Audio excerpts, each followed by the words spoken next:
numérique. Depuis maintenant un an, bientôt un an et demi, la Mêlée a remporté un appel à projet avec la région.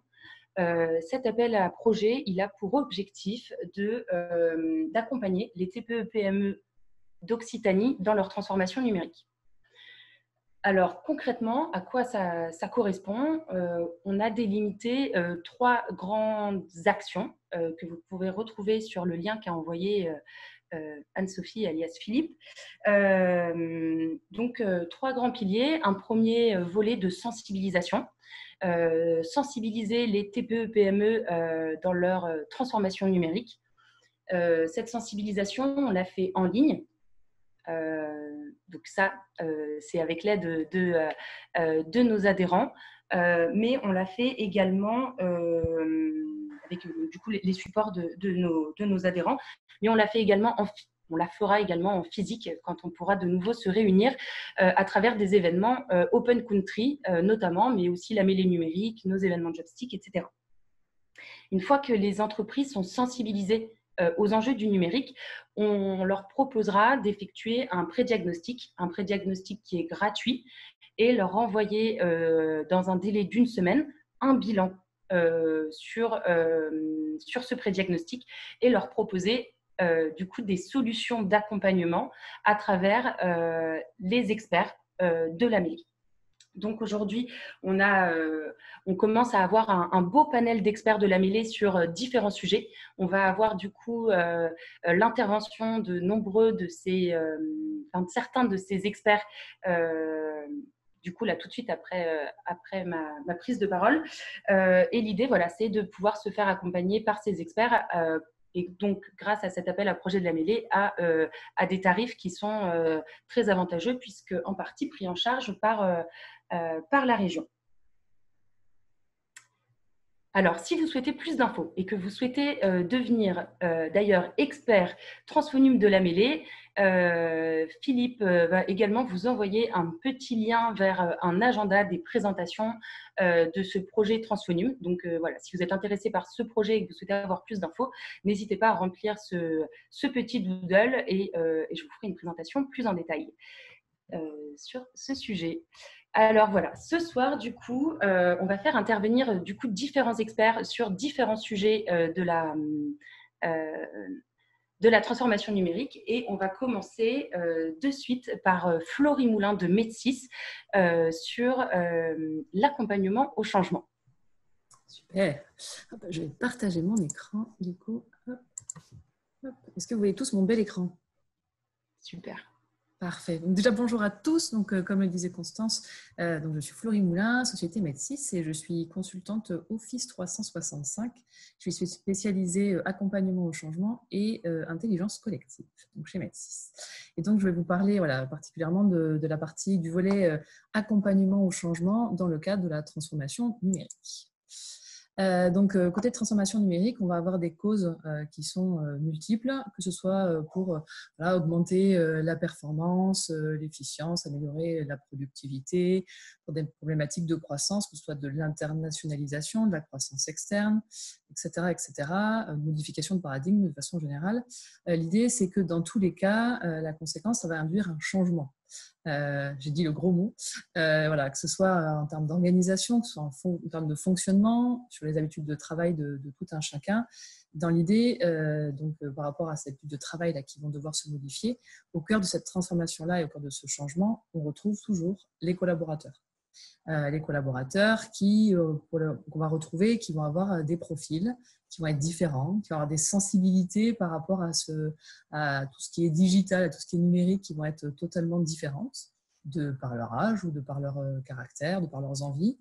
On va avoir des populations qui souvent ne sont pas des populations d'informaticiens, pour qui du coup l'outil informatique c'est qu'un moyen.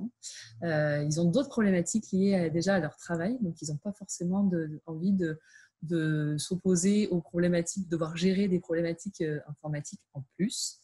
Et on va avoir aussi le fait que le changement fait peur de façon générale. C'est assez humain comme problématique, que ce soit dans le domaine professionnel ou personnel. le changement peut faire peur, que ce soit par, voilà, on modifie un petit peu ses habitudes, on revoit son quotidien, est-ce qu'on va avoir de la perte de confort, voilà, il y a plein de choses qui peuvent induire ces peurs-là. Donc, du coup, il y a une attention particulière qui va être à mettre sur nos collaborateurs dans le cadre d'un changement. Et l'idée, c'est de dire que voilà, la transformation numérique réussie, c'est pas seulement une mise en place technique au top du top. Avec des experts comme ceux qui vont parler après moi, ça va être trop facile de faire quelque chose d'efficient et de parfaitement réalisé. Et l'idée, c'est qu'on va devoir aussi mettre toute notre attention sur l'adoption de tout ce qu'on va pouvoir mettre en place auprès de nos utilisateurs. Donc, par rapport à ça, on va ressortir 4 étapes clés qu'on va retrouver systématiquement. Déjà, ce qu'il faut se dire, c'est que c'est un processus d'accompagnement au changement qui doit démarrer dès le début. L'idée, c'est pas de se dire, bon, alors on commence à enclencher la transformation numérique. C'est ce qu'ils disaient beaucoup. Et après, bon, on envoie un mail à nos collaborateurs en disant il y a ça qui est en place, et puis ils vont bien prendre en main toute la solution. L'idée, c'est qu'on va commencer donc, dès le début du projet, dès qu'on a en tête cette transformation numérique, par une étape de questionnement et de cadrage. Dans l'idée, on va commencer par partager les objectifs. Donc, j'ai déjà eu des cas où on réunissait, donc, dans cette étape de cadrage, on réunissait les personnes autour de la table. On se disait, bon, pourquoi cette transformation numérique? Qu'est-ce qu'on veut, c'est quoi les objectifs finaux, et on se rend compte que n'est pas forcément toujours partagé dès le début. Donc l'idée, voilà, c'est d'arriver à se mettre autour de la table tous ensemble et de se dire où est-ce qu'on veut aller, comprendre les attentes et les enjeux non seulement de cette équipe décisionnaire sur le changement, mais également au niveau des collaborateurs, quelles vont être leurs craintes aussi, quelles vont être voilà, on essaye d'anticiper au maximum sur cette étape-là quels obstacles on pourrait rencontrer, quels vont être les freins éventuels, mais aussi quels vont être les facilitateurs. Il va falloir jouer sur ces facilitateurs pour essayer de mettre un maximum de chances de notre côté pour que ça réussisse au mieux, que ce soit le plus facile aussi à mettre en place. Donc c'est assez important de faire le point vraiment au démarrage.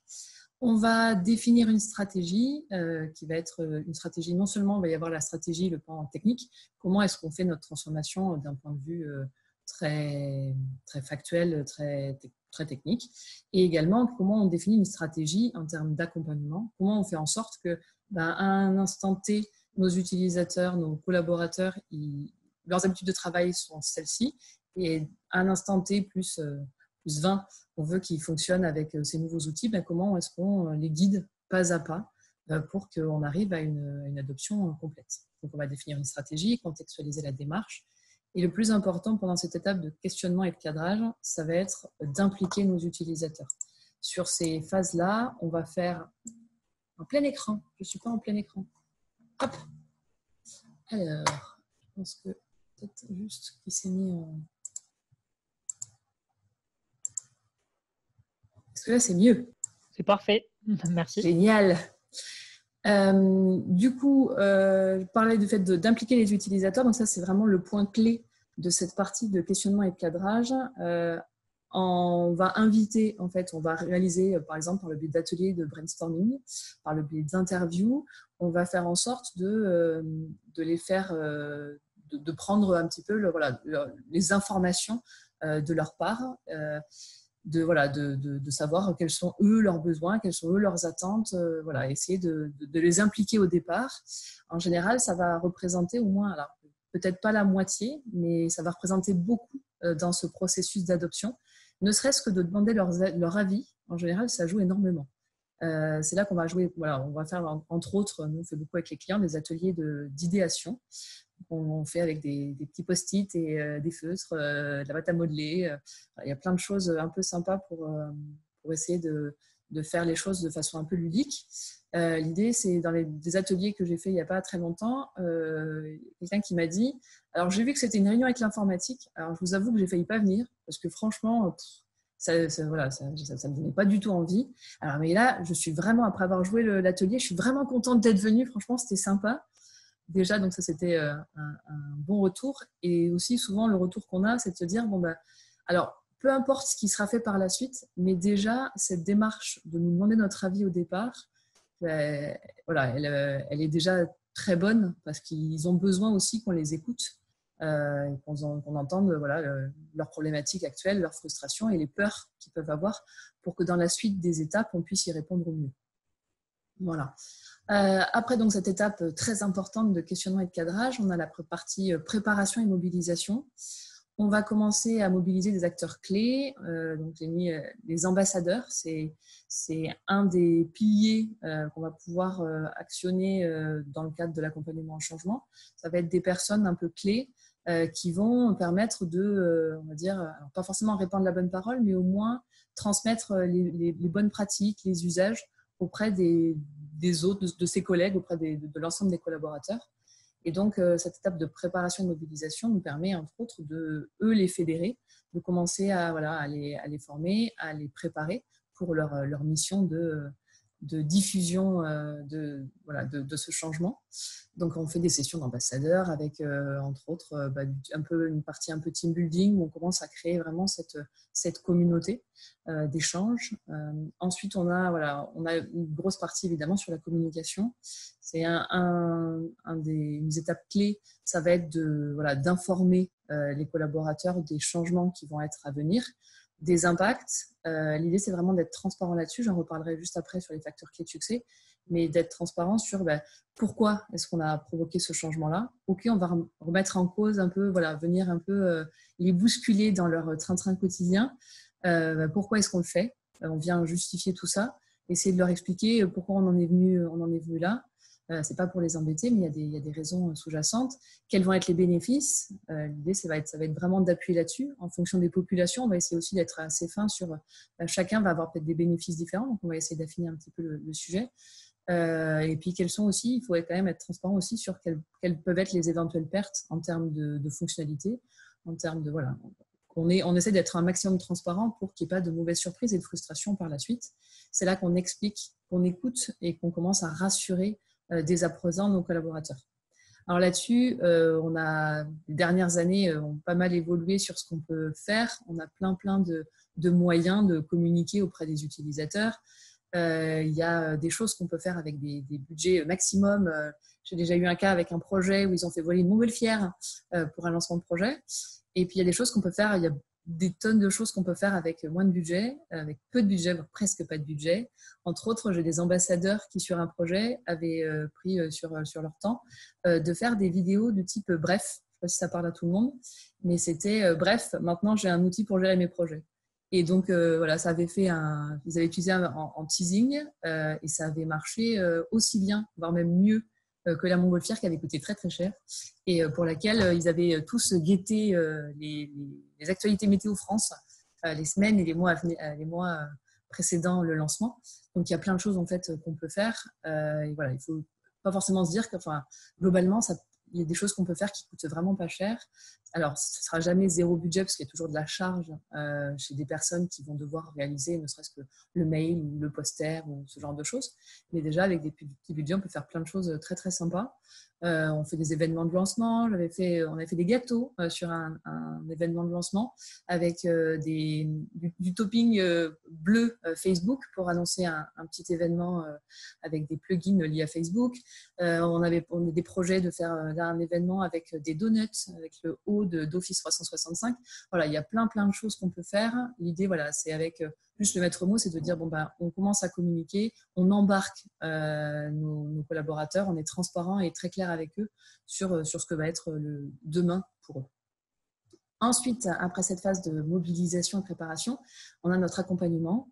C'est ce qui va permettre aussi de gérer la peur des utilisateurs, de pas être capable de prendre en main les futures solutions. Donc, c'est là qu'on va rassurer. On forme nos utilisateurs, on les accompagne dans la prise en main et dans la montée en compétences. On a aussi pas mal d'actions possibles, des choses, pareil, avec des fois assez peu de budget. Nous, on fait beaucoup des sessions de découverte où on commence à leur parler de ce qui est mis en place. Ce qui se fait pas mal aussi, c'est les formations gamifiées qui vont être, c'est des formations un petit peu. L'idée, c'est que souvent, l'outil informatique, ce n'est pas forcément le truc le plus fun au monde.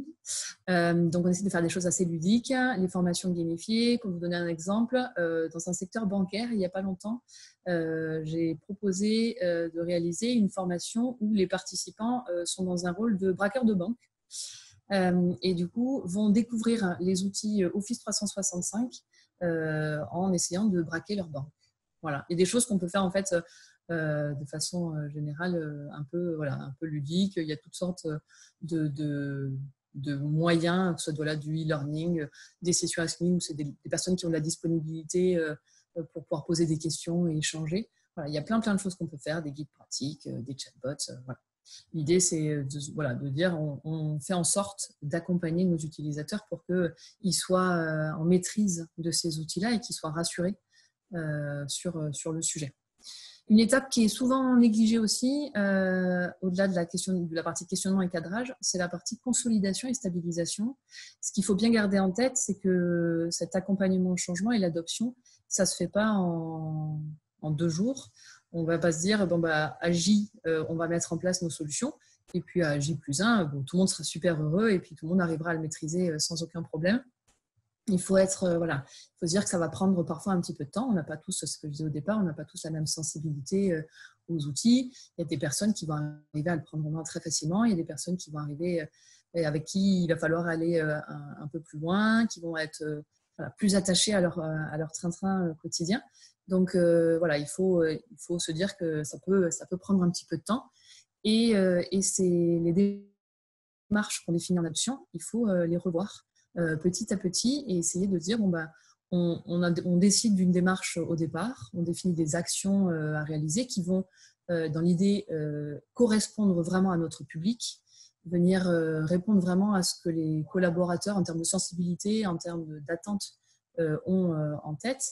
Et puis on va vérifier cette adoption. On a plein de façons de le faire, que ce soit de façon qualitative ou de façon quantitative. En fonction des outils qu'on met en place, il y a des choses qui existent. Et donc, on va, au fur et à mesure de ces retours qualitatifs et quantitatifs, revoir un peu notre copie en disant, là, on voit qu'il y a une super adoption pour, par exemple, le service compta, ils sont top, ils arrivent vraiment à très bien gérer leur truc. Mais par contre, on a 2-3 personnes là, ponctuellement dans d'autres services qui ont du mal à s'y mettre. Et on se dit, on va rajouter, elles vont être beaucoup plus sensibles au présentiel. Donc, hors confinement, évidemment. Elles vont être plus sensibles au présentiel. Donc, on va rajouter quelques petites sessions, peut-être une formation gamifiée pour les personnes avec qui ça ne marchait pas. Et donc, on revoit notre copie au fur et à mesure. On n'hésite pas à se re-challenger aussi, à se reposer des questions pour affiner au fur et à mesure notre démarche. Voilà. Tac. Hop. Ça va être simple. Donc là, j'ai parlé étape clé. Juste pour vous faire un petit point sur les facteurs clés de réussite qu'on retrouve sur tous les projets tous les projets de façon générale, transformation numérique. Donc, j'en ai parlé plusieurs fois de l'importance de l'implication des collaborateurs dans ce processus de transformation. C'est eux le cœur vraiment du sujet. Donc, on essaie de les impliquer un maximum et on essaye au maximum aussi d'orienter notre approche sur leurs attentes, leurs usages et leurs besoins. Et on donne du sens à cette transformation numérique par rapport à leur quotidien. Ensuite, une bonne communication interne adaptée aux différentes populations basée sur différents médias. Je le disais tout à l'heure, l'idée c'est d'être vraiment transparent sur les causes, la stratégie, les objectifs, mais aussi les impacts et surtout les bénéfices que vont avoir les collaborateurs. On propose des supports qui vont pouvoir toucher tout le monde en fonction de leur sensibilité et on use de messages clés qui vont être adaptés aux problématiques quotidiennes des utilisateurs. Voilà. Avec différents outils, on va avoir des fonctionnalités clés qui vont être basiques. L'idée, c'est vraiment d'adapter le discours pour que ça parle aux collaborateurs, aux utilisateurs finaux, par rapport à leurs problématiques quotidiennes. J'ai vu une question, j'y réponds juste après. Je finis là-dessus. Ensuite, un développement axé sur l'apprentissage des salariés. Donc, on arrive au bout de 10 minutes. Un développement axé sur l'apprentissage des salariés. Du coup, en termes de freins, on parlait du fait que l'idée, c'était l'inquiétude de ne pas arriver à prendre en main les outils. Donc, vraiment, on s'assure que cet apprentissage puisse être fait de façon facile. On a 2 choses dont on n'a pas trop parlé. Donc, l'engagement de la direction pour une conduite du changement réussi. On parle de sponsor. C'est un mot-clé et une idée clé dans nos projets d'accompagnement au changement. L'idée, c'est de pouvoir, exemplarité et implication de la direction qui va incarner la vision du changement dans le sens, faites ce que pas dans le sens faites ce que je dis, mais pas ce que je fais. Et donc, il faut que ce soit un modèle là-dessus, la direction dans ce changement-là. Et enfin, une culture du changement qui va être établie avec la mobilisation d'acteurs directement impactés. J'en parlais tout à l'heure, les ambassadeurs qui vont avoir plusieurs avantages en termes de neutralité. Ce n'est pas eux qui ont décidé du changement. Donc, s'ils disent que c'est bien, c'est que forcément, c'est plutôt sympa. La proximité, puis la connaissance métier et terrain. Voilà. J'ai fini. Constance, ouais, au bout de 10 minutes, c'est bon. Super. Est-ce que vous voulez que je prenne les questions maintenant ou on répondra à la fin? Ouais, là, je vois qu'il y a une question. Donc, voilà, si tu peux y répondre, c'est cool. Sans problème. Donc, quelles sont les spécificités d'une conduite du changement au numérique par rapport à d'autres changements? Alors, c'est une excellente question.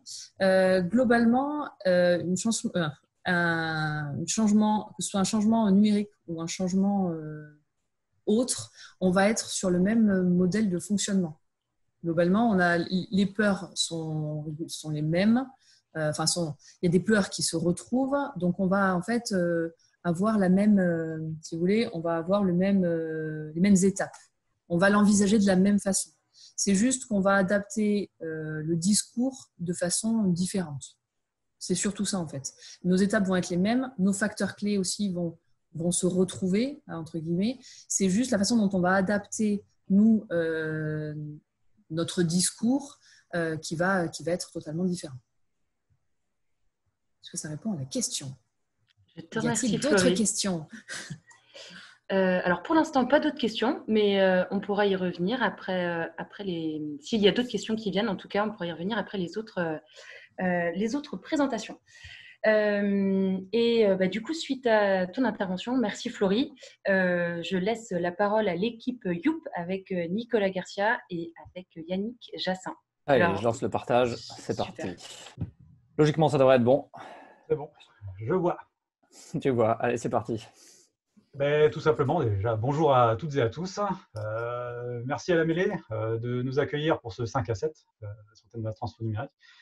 Donc, je suis avec Nicolas Garcia, on est tous les deux les cofondateurs de la société You Digital.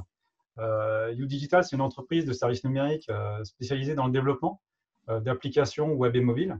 Donc, une partie vraiment technique par rapport à l'activité de Florie.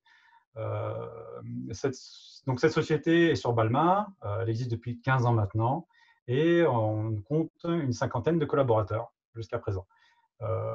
Petite info aussi, on a une agence qui est sur Montpellier depuis le 19 mars, mais bon, le problème du Covid actuel ne nous permet pas d'accéder aux locaux, donc on est un peu les rois du timing pour cette ouverture d'agence. À côté de ça, donc on a notre activité qui se divise en 2 parties. Et je vais essayer, Nico, continuer. Donc, la première partie de notre activité qui consiste à renforcer des équipes sur le terrain directement chez nos clients, représente environ à peu près la moitié de notre activité aujourd'hui. En gros, c'est une activité, on intervient sur des thématiques autour du développement applicatif, de la chefferie de projet ou du test avec des collaborateurs à nous qui sont directement intégrés dans les équipes clients pour les accompagner dans leur projet de transformation numérique avec une personne qui leur est dédiée à temps plein. Ça, c'est une activité qu'on réalise essentiellement sur Toulouse, mais aussi au national via les technologies de télétravail qu'on a tous découvert plus ou moins ces derniers temps, mais que l'on adressé nous déjà par le passé, puisque les métiers de l'informatique sont assez facilement digitalisables. Donc voilà, ça c'est pour notre première activité.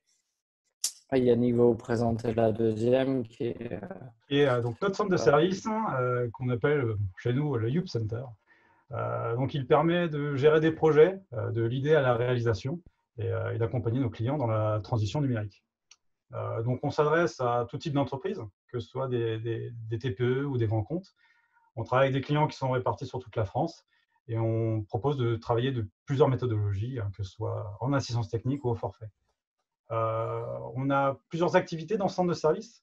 On travaille par exemple sur des applications from scratch, qu'on appelle, donc de zéro, c'est-à-dire le besoin, enfin le client arrive avec un besoin et donc on l'accompagne et il repart avec une application toute faite et fonctionnelle.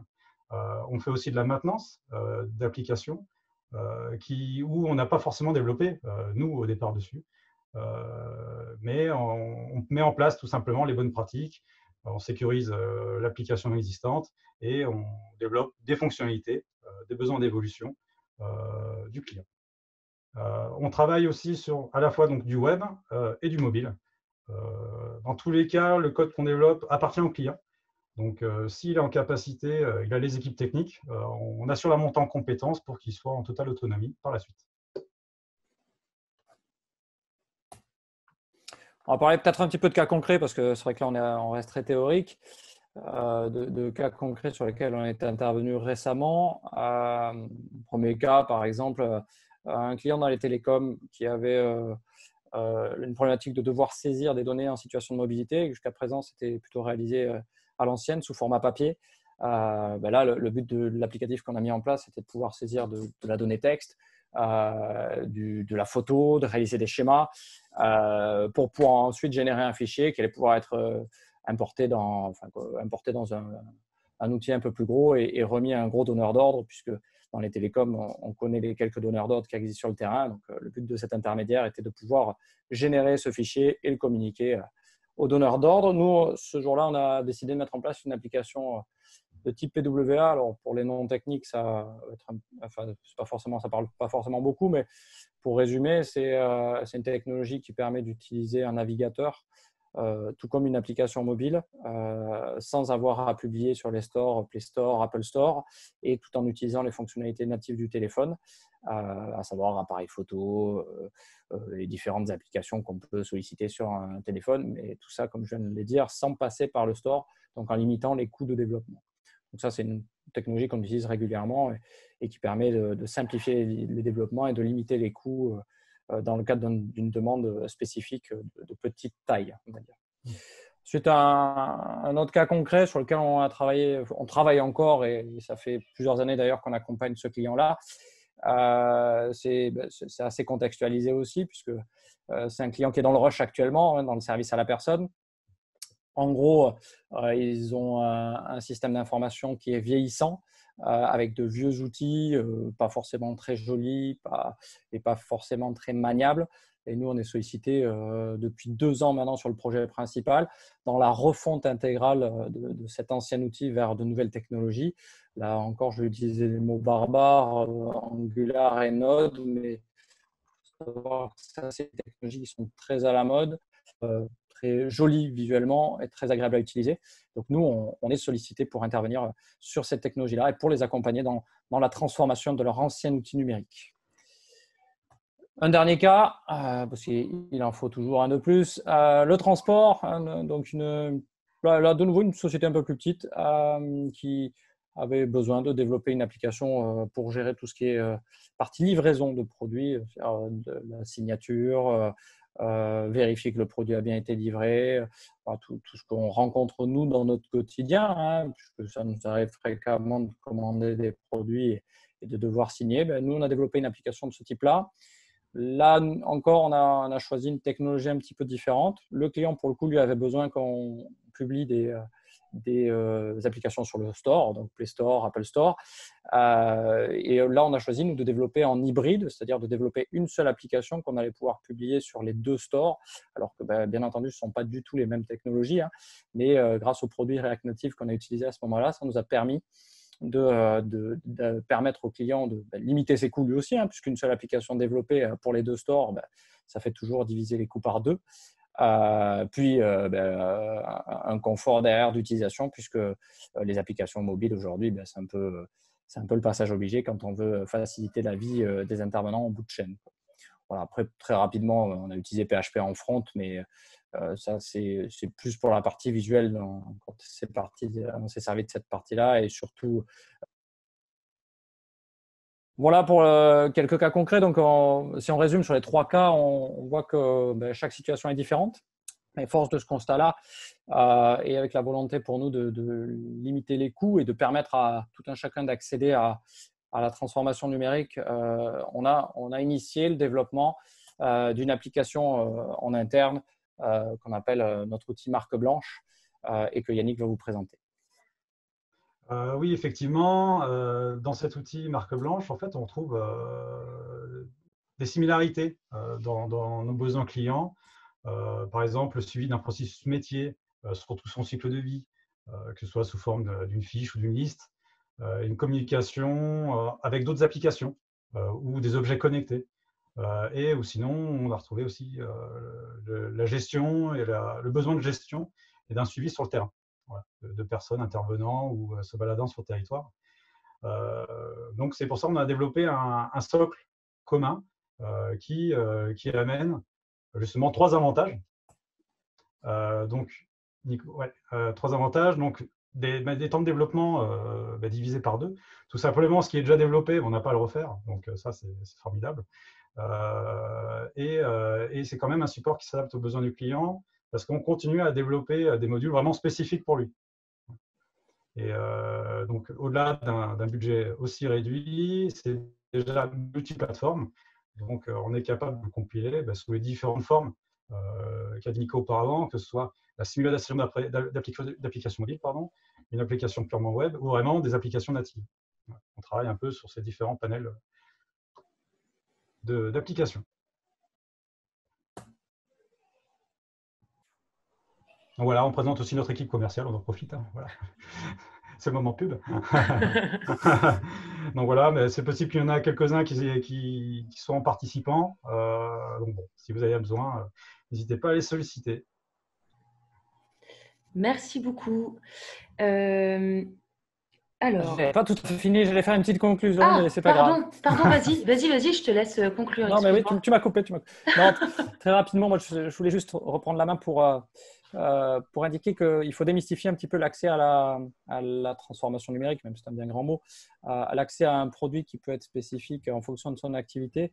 Justement, nous, on travaille régulièrement pour faciliter cet accès via l'outil qu'on a mis en place, mais surtout via des projets qu'on peut permettre d'accéder aux clients de manière simple et en limitant les coûts. C'est-à-dire qu'on peut toujours démarrer par de petites choses, et par des fonctionnalités primaires qui permettent de commencer à amorcer sa transformation sans forcément aller au bout, mais de toucher du doigt l'intérêt de développer des outils spécifiques pour optimiser son processus de vente ou maximiser son processus d'avant-vente. En tout cas, passer entre guillemets de l'ancien monde vers le nouveau monde. On est là pour ça et de manière simple, tout en ayant un budget maîtrisé. Voilà. Faut pas hésiter à venir nous solliciter parce que c'est pas si compliqué que ça. Voilà. Je ne pourrais pas dire plus. C'est bon, tu peux me couper maintenant, quoi. Super. Merci pour cette conclusion. Alors, on a une petite question pour vous. Et en fait, avant de la lire, j'invite toutes les personnes qui sont connectées à remplir le formulaire de participation qu'on vient de renvoyer, puisque ce 5 à 7 est enregistré, on va le rediffuser et on a aussi besoin de savoir ceux qui ne veulent pas être en fait, filmés, voilà, il faut le préciser dans ce formulaire. Et puis, si vous souhaitez avoir plus d'infos sur les 5 à 7, c'est l'endroit également. Donc, Youp, on a deux questions. Est-ce qu'il y a eu de nouvelles demandes et de nouvelles opportunités liées au confinement ? Globalement, on a senti quand même un ralentissement, comme pas mal d'acteurs. Après, on a eu quand même des opportunités. On a eu la chance d'être sélectionné par le projet DIVA, qui est un projet européen avec une dimension environnementale, où on travaille avec une start-up éco-filée sur Montpellier pour présenter un projet de recyclage d'eau usée. Donc ça, c'était la bonne nouvelle, et c'est tombé juste là. Donc, on est très content. Non, après, c'est vrai qu'on n'a pas eu de demande spécifique pour accompagner d'éventuels prospects qui n'arriveraient pas à basculer sur le full télétravail, toutes ces choses-là, pendant la période. Après, il faut reconnaître que pour rejoindre Florie, c'est des sujets quand même qui se traitent sur le long terme, et sur quelques semaines, ce n'est pas forcément évident à mettre en place. On a aussi une deuxième question. Est-ce que vous travaillez avec des freelances dans le cadre de vos projets? Oui, aussi. Ça Donc nous c'est vrai, quand je arrive. parlais de 50 collaborateurs, donc là, c'est vraiment les salariés, mais on ne se ferme aucune porte de travailler et de s'entourer de partenaires, hein. Clairement. Là, nous, on est très bon dans la partie développement, mais tout le reste, on a clairement des trous dans la raquette, hein. Même, je vois dans les participants, il y a un partenaire qui nous accompagne sur la partie UX design, parce qu'on ne sait tout simplement pas faire. Voilà. Oui. Merci pour ce complément d'information, Nicole. Je voulais faire une phrase plus compliquée, mais bon, le oui, c'est pas mal. Ça, je trouvais que ça tombait bien. Ouais, merci pour cette belle Merci l'équipe Youp pour cette présentation. Mais avec plaisir. Merci à vous. Alors, je vais maintenant donner la main à Thierry Arène de CRM Catalyst qui nous parlera plutôt de la gestion de la relation client suite à ces belles interventions. Alors, partage de l'écran. Vous allez me dire si vous le voyez. Super. C'est le cas. C'est bon? Impeccable. Parfait. Bien, bonjour à tous. Effectivement, je vais vous parler relations clients. Par les temps qui courent, je ne vous cache pas que ça a pas mal le vent en poupe, vous en doutez. Donc, ce que je vais faire, c'est vous donner simplement quelques repères autour de ce qu'on appelle le CRM, le Customer Relationship Management, qui à l'origine était plutôt orienté sur du client et qui aujourd'hui a largement dépassé le stade du client, puisqu'on parle de gestion de contact au sens large en entreprise. Alors, d'une part, pourquoi un CRM? Alors, je vais lire là-dessus.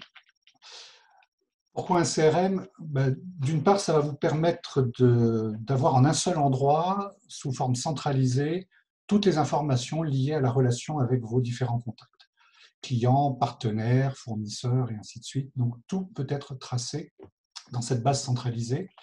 C'est la possibilité d'avoir pour le coup une vision vraiment à 360 degrés de toute cette relation en ayant des traces de tout ce qui a été pertinent et qui nécessite d'être partagé éventuellement avec d'autres collaborateurs ou avec des clients, partenaires et ainsi de suite. Par ailleurs, ça va permettre aussi, au-delà de cette traçabilité, d'avoir une vision globale de tout ce que vous avez fait sur des process au niveau de l'avant-vente, pendant la vente, sur de la gestion de services, de projets, voire d'affaires, sur tout ce qu'on avait appelé le SAV, le ticketing, les réclamations au sens large, ce qu'on appelle aussi le helpdesk. Et puis évidemment, comme on a une richesse d'informations très importante, on va pouvoir marketer, segmenter l'ensemble de ces informations liées à nos contacts pour pouvoir donc opérer des campagnes. Alors, ça peut être des campagnes de mailing, des campagnes de SMS, ça peut être un mix de tout ça, des campagnes téléphoniques sur des plateaux d'appel sortants ou simplement avec des attributions de tâches auprès d'une équipe qui doit appeler des personnes et des contacts particuliers. Donc voilà, le CRM va servir globalement à toutes ces grandes tâches de traçabilité et de centralisation des informations autour de la gestion des contacts. Ensuite, à qui ça s'adresse un CRM? Pour qui? Un CRM, ça va intéresser tout le monde. Aujourd'hui, l'indépendant qui travaille intelligemment, je dirais, possède un CRM. Ce n'est pas parce qu'il a peu de clients qu'il ne doit pas tracer tout ce qu'il fait. Donc, toutes les entreprises sont ciblées. Aujourd'hui, évidemment, plus l'entreprise est grosse, plus elle a un pourcentage de chance important d'être équipée déjà d'un CRM. Ce n'est pas pour autant qu'elle est équipée avec intelligence, un CRM. Il y a beaucoup de CRM qui sont mal utilisés dans les entreprises, quelle que soit leur taille, y compris les grosses entreprises. Pour vous donner un ordre d'idée, le taux d'équipement des CRM en France est de l'ordre de 37%. Donc, ça veut dire qu'on a 63% des entreprises qui continuent à utiliser Excel, voire à rien utiliser du tout. Tous les métiers sont impactés. En termes par degré d'importance, vous voyez que les premières entreprises les plus équipées de CRM sont souvent les entreprises dites de services. Ensuite, les entreprises de négoce et de commerce de gros. Et enfin, l'industrie qui est encore un petit peu le parent pauvre, puisqu'on ne compte qu'environ 17 à 18% des entreprises industrielles équipées de CRM, mais ils ont tendance à rattraper ce retard progressivement. Et j'en veux pour preuve cette période de confinement qui a été assez propice ces dernières semaines à des demandes justement émanant de l'industrie quant à améliorer leur système de CRM, à le remplacer, voire à le mettre en œuvre, carrément. Donc ensuite, tous les postes, tous les rôles dans une entreprise sont amenés à devoir utiliser un CRM. Effectivement, qui dans une entreprise travaille isolément, tout seul, dans son coin? Même la personne de l'accueil, et surtout, je dirais, une personne à l'accueil d'une entreprise, est amenée à devoir partager de l'information. Elle réceptionne de l'info, elle peut la mettre à jour, la mettre à disposition, la transférer. Donc, je dirais, tous les utilisateurs d'une entreprise, quels que soient les services de l'entreprise, sont amenés à pouvoir être utilisateurs d'un système de CRM. Et ça va même plus loin, puisqu'aujourd'hui, les CRM s'ouvrent de plus en plus à travers des fonctions dites de portail, qui vont permettre de connecter des clients, des partenaires, des sous-traitants, et ainsi de suite, à l'intérieur de ces portails qui détiennent les informations CRM que l'on veut bien partager avec eux, parce qu'on n'est pas obligé de leur donner accès à la totalité de l'information. Dernière question, c'est quel CRM? Comment choisir son CRM? Aujourd'hui, il faut savoir qu'il y a plus de 200 solutions disponibles sur le marché français. 200 logiciels de CRM différents, avec des tarifications qui vont de solutions gratuites à 0 €. Il n'y a pas de miracle, à 0 €, vous n'aurez pas grand-chose. Si ce n'est certaines versions qui, dans des formats freemium, peuvent proposer des choses assez intelligentes. Je pense typiquement à Zoho CRM, qui est une solution très utilisée par les indépendants, typiquement. Mais un CRM, ça peut aller, vous voyez, jusqu'à des extrémités, jusqu'à 300, 320, 350 € par utilisateur et par mois. Ce que je peux vous dire, c'est que le CRM sérieux, milieu de gamme, bien doté, intelligent, ça coûte entre 50 et 50 € par utilisateur et par mois. Et à ce prix-là, vous avez un très bel outil, vraiment un outil bien doté et intelligent. Parmi les enjeux à choisir un CRM, effectivement, il s'agira de trouver le moyen de passer du temps, soit à travers, d'une part, la définition de son besoin. Alors là, je vais parler surtout pour les petites entreprises qui ont besoin de formaliser à un moment donné ce qui va être nécessaire de mettre en place dans leur CRM. Et pour les beaucoup plus petits encore, c'est de pratiquer. Pratiquer, c'est souvent l'occasion d'utiliser une version de démonstration qui va, dans certains cas, être complètement vide. Donc, si c'est une version vide, il faut la nourrir. Et là, il faut prendre du temps pour pouvoir nourrir cette version et savoir comment on en tirera la quintessence. Et si c'est une version démonstration avec des datas, profitez effectivement de ça pour voir un petit peu toute la mécanique de fonctionnement de cet outil. Mais tout le monde n'est pas capable de pouvoir passer du temps. Donc, clairement, vous allez pouvoir aussi vous faire aider. Il existe des intégrateurs, des distributeurs, des structures comme CRM Catalyst, typiquement, que nous sommes, qui viennent aider typiquement les entreprises, d'une part, à choisir la solution. Vous imaginez qu'au milieu de 200 solutions, on a créé des outils qui nous permettent de benchmarker typiquement ce genre de solutions CRM. Et puis, d'autres qui ont besoin de se faire aider pour déployer la solution. Et là, je rejoindrai Florie tout à fait en début d'intervention, qui parlait de cet accompagnement aussi au changement, qui peut s'appuyer sur des gens comme elle, mais qui doit se faire aussi pour déployer une solution auprès des différentes populations dans l'entreprise, de façon à ce que le CRM soit bien adopté. Il n'y a rien de pire qu'un CRM mal adopté, et croyez-moi, il existe encore énormément de CRM, soit dans les placards, soit déployés et non utilisés, et c'est bien dommage. Voilà, je pense que j'ai à peine usé mes 10 minutes.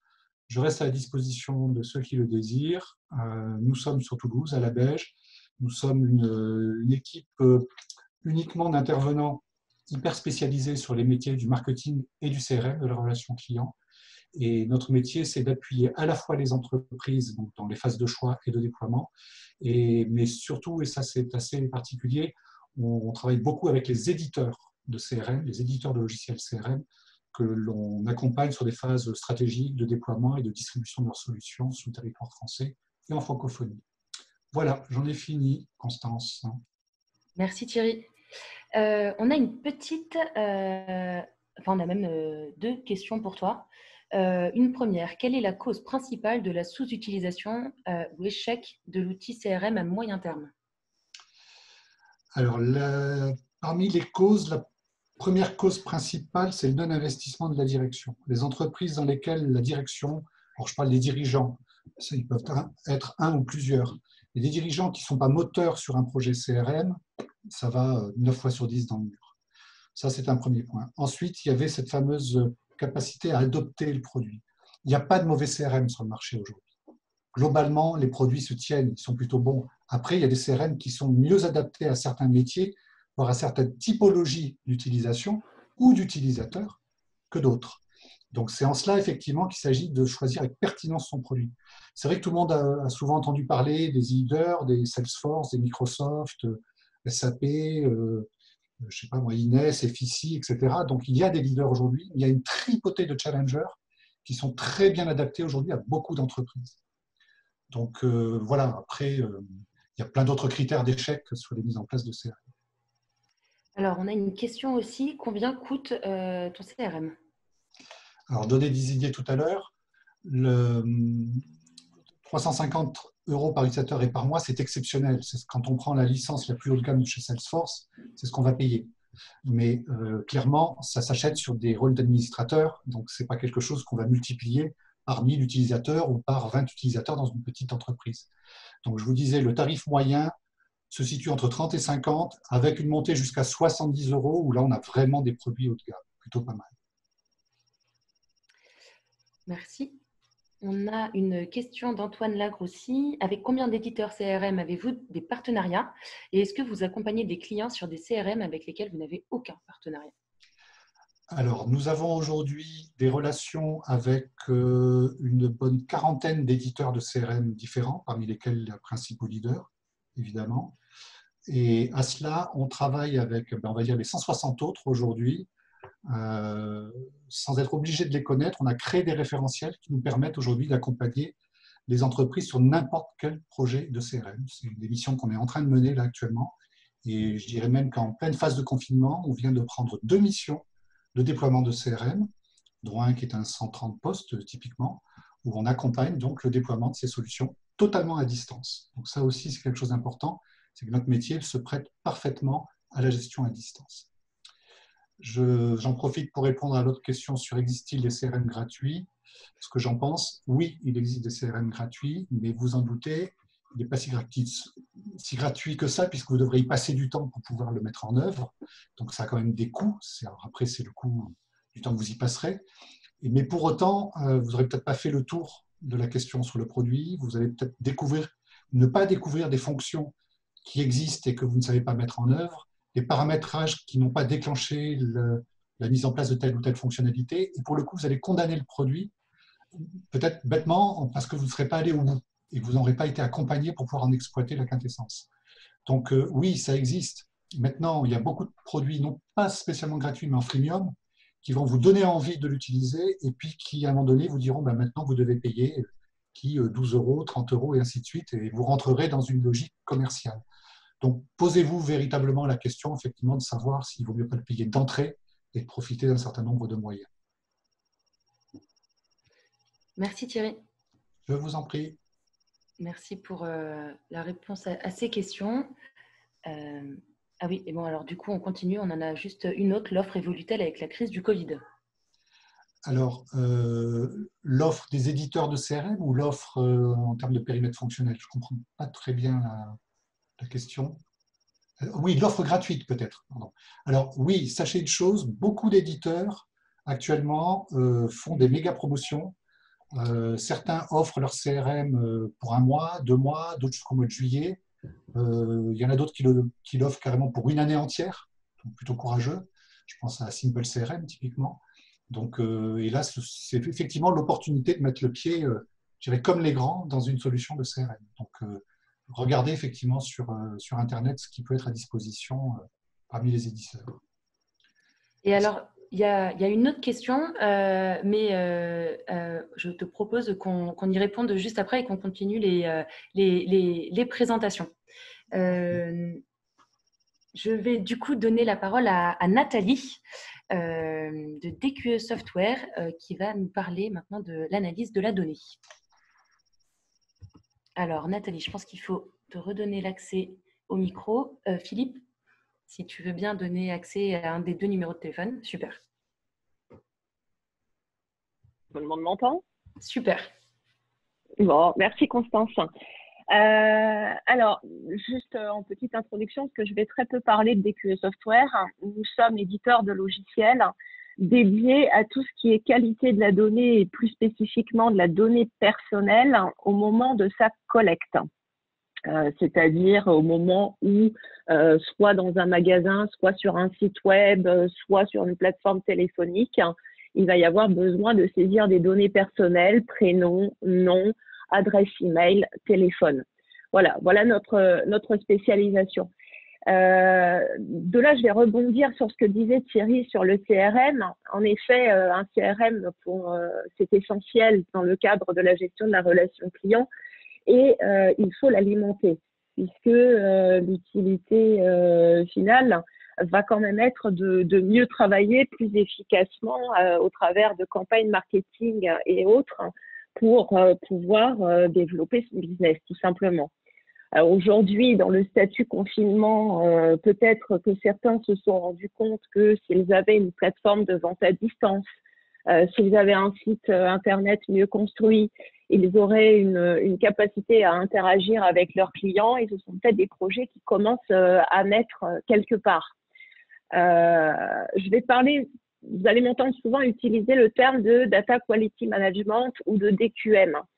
Les enjeux du DQM pour les annonceurs, c'est quoi? C'est de fiabiliser et d'enrichir donc les bases de données clients qui sont évidemment dans le CRM que Thierry aura eu certainement le plaisir d'installer chez vous, d'augmenter les taux de conversion. Donc, taux de conversion, ça va être plutôt sur la visibilité Internet, de diminuer les taux d'abandon lorsqu'on est sur un site marchand, de lutter contre la fraude. Ça peut y participer aussi si en effet l'adresse email devient un point déterminant de contactabilité avec vos clients selon votre secteur d'activité, et puis surtout de pérenniser la relation client. Le bénéfice pour le consommateur final, c'est de simplifier la saisie dans les formulaires. Qui dit simplification de la saisie dit optimisation du parcours client, donc d'amélioration de l'expérience client.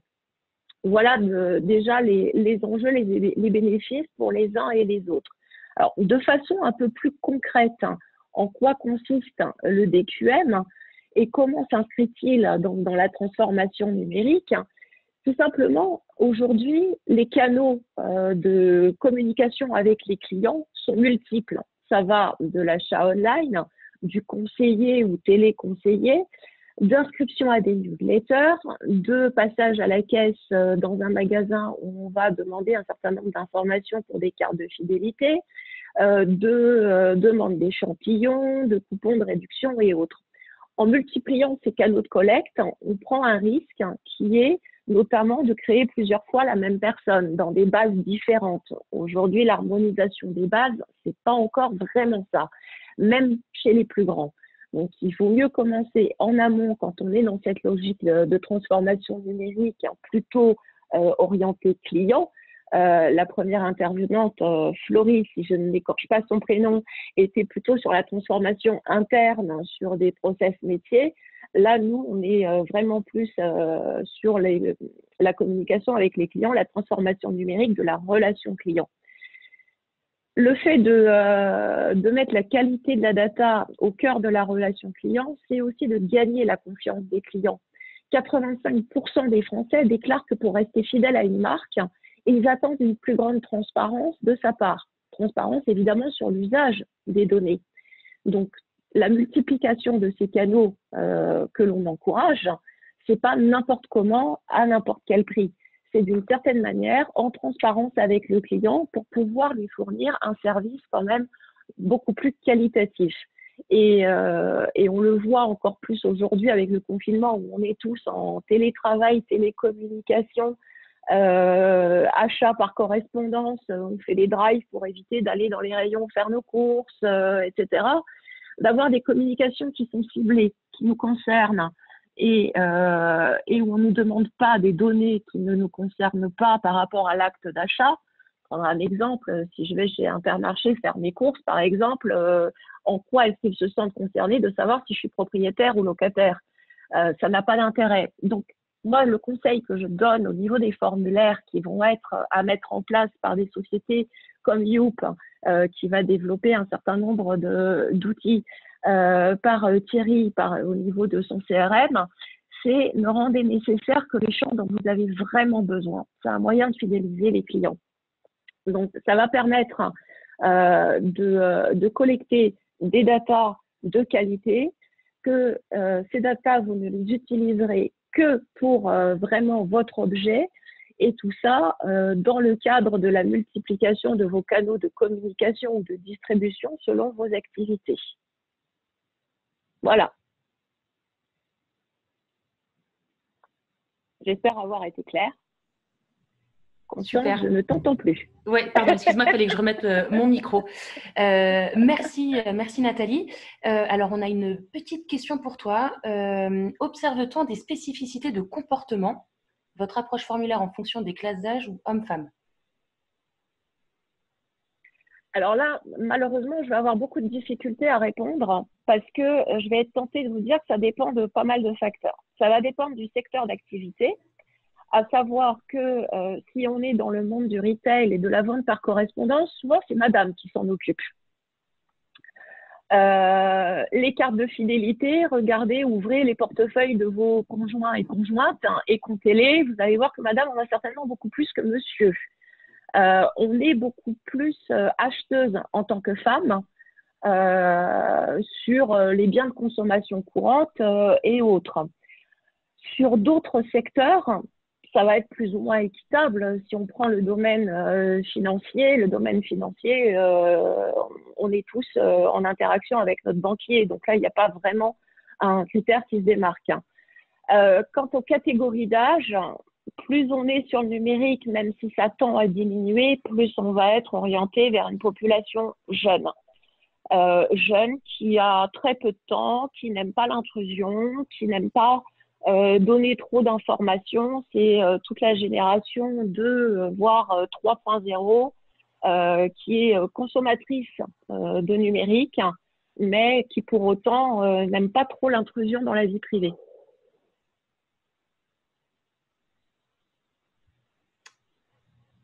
Alors, est-ce qu'on a peut-être une autre question pour Nathalie? En tout cas, on pourra revenir à ce petit moment d'échange et de questions après notre dernière intervention. Merci beaucoup Nathalie pour cette présentation. Je t'en prie. Lisiane, qui est là aussi, donc qui est la responsable de notre bureau de Toulouse, se tient bien évidemment à la disposition de tout le monde pour rentrer un peu plus dans les détails. Après, moi, ce que je peux proposer, parce que malheureusement, je ne suis pas en partage d'écran, on a eu des instructions chez nous par rapport à Zoom de ne pas l'utiliser à cause des failles de sécurité qui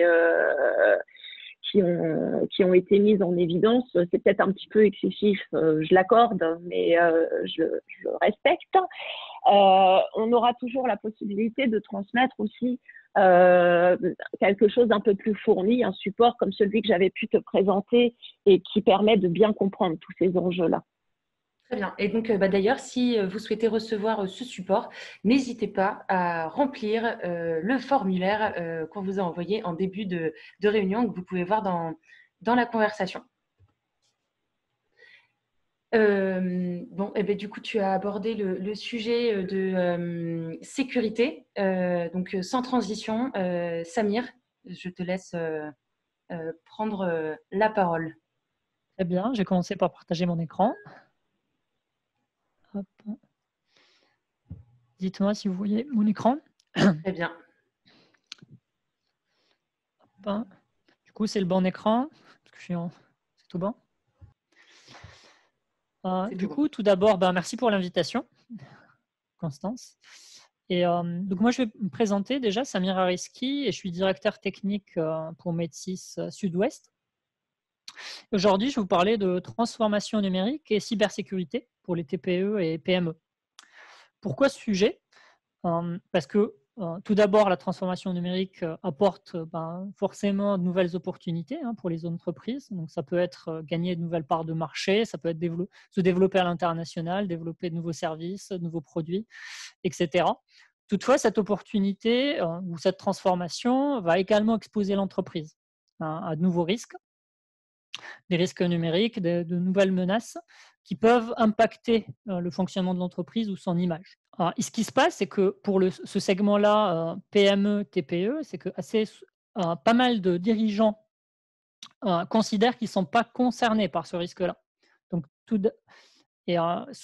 ce que j'aimerais vous montrer, c'est tout d'abord quelques chiffres qui démontrent que, en effet, les PME, TPE sont une cible de choix pour les hackers. Donc, quelques chiffres, c'est que 57% des cyberattaques ciblent des PME. Selon la plateforme cybermalveillance.gouv.fr, ça représente autour des 4000 entreprises victimes par mois, ce qui est assez considérable. Et la particularité par rapport à ce segment-là, c'est que assez souvent, les PME qui se font attaquer cessent leur activité dans les 6 mois qui suivent une attaque. Tout ça pour dire que le risque cyber doit être vraiment pris en considération par les dirigeants des PME et TPE, et il ne doit pas être traité seulement par les experts techniques. Quelques exemples de menaces pour les PME TPE. Déjà, avant de parler en tout cas vous donner quelques exemples, ce qu'on voit déjà sur le terrain, c'est qu'il y a une professionnalisation du cybercrime. C'est qu'on est passé d'un mode où les cyberattaquants ou les cybercriminels faisaient, on va dire, élaborer des attaques plutôt pour le challenge, vers une professionnalisation où les attaques sont de plus en plus ciblées. Et du coup, on va dire, du coup, ces attaques-là se font aussi pour un but, on va dire, économique ou lucratif. Également, ça se développe aussi par rapport aussi, on va dire, au développement d'un marché parallèle qui est le dark web, où on peut vendre des données d'entreprise, des accès au SI d'entreprise, etc. Donc, quelques exemples. Donc, en effet, c'est le vol de données confidentielles et la vente sur le dark web. Ça peut être également on va dire du chantage, ce qui a été énormément médiatisé par tout ce qui est ransomware. Le concept considère finalement infecter des ordinateurs de l'entreprise, les bloquer et demander une rançon pour débloquer l'entreprise. Je reviens aussi sur des attaques plus classiques, type phishing, qui utilisent le mail, qui restent d'actualité, surtout durant cette période de Covid, où on voit aussi que ça reste quand même des attaques qui sont classiques, mais qui restent toujours aussi efficaces. Pour mieux se défendre, un des aspects aussi, c'est de comprendre comment les attaquants ou les cyber-attaquants, on va dire, élaborent une attaque. Parce que assez souvent, ce qui se passe, c'est que quand on voit dans les médias qu'une entreprise s'est fait attaquer ou qu'il y a eu un souci, c'est qu'on est sur les phases finales d'une attaque. Et c'est bien de comprendre en fait le cheminement, les méthodologies utilisées par les cybercriminels pour mieux se défendre. Et comprendre aussi les premières étapes. Il faut savoir qu'un cybercriminel ou un cyberattaquant qui va élaborer une attaque va démarrer par une collecte d'informations. Donc, il va essayer de récupérer des informations qui paraissent anodines aux collaborateurs ou aux clients, très anodines, mais qui peuvent permettre à un attaquant de mieux comprendre le fonctionnement de l'entreprise, son vocabulaire, son organigramme, savoir qui possède des accès, qui est administrateur réseau, qui certainement possède les accès au réseau informatique. Donc, ça permet vraiment d'avoir une cartographie et vocabulaire d'une entreprise. Et d'ailleurs, c'est le facteur humain qui est attaqué assez souvent sur ces étapes-là. Et les services, on va dire le service technique ou le service client est une cible privilégiée, on va dire via des appels téléphoniques, via du mail, pour récupérer ces informations. Une fois cette étape effectuée, c'est que derrière, on passe à repérer des vulnérabilités, repérer des failles dans le système. Donc, ça peut être des failles sur l'humain, sur le système informatique ou autres failles. Et après, on peut avoir plusieurs méthodologies pour impacter l'entreprise. Donc, ça peut être du déni de service. Donc, ça serait de bloquer complètement le fonctionnement de l'entreprise en saturant son système d'information. Ou ça peut être d'autres intrusions où le but, c'est de s'introduire et récupérer des données confidentielles, éventuellement les vendre sur des marchés parallèles. Et un hacker aussi va prendre le soin d'effacer ces traces pour éviter d'éventuelles poursuites judiciaires. Donc, c'est un peu la méthodologie. Et à mon sens, ce qui est vraiment important et à prendre en considération, c'est ces premières étapes de collecte d'informations et qui vont surtout on va dire, attaquer le facteur humain, qui est vraiment la cible privilégiée des attaquants. D'ailleurs, 70% des incidents de sécurité impliquent directement des collaborateurs.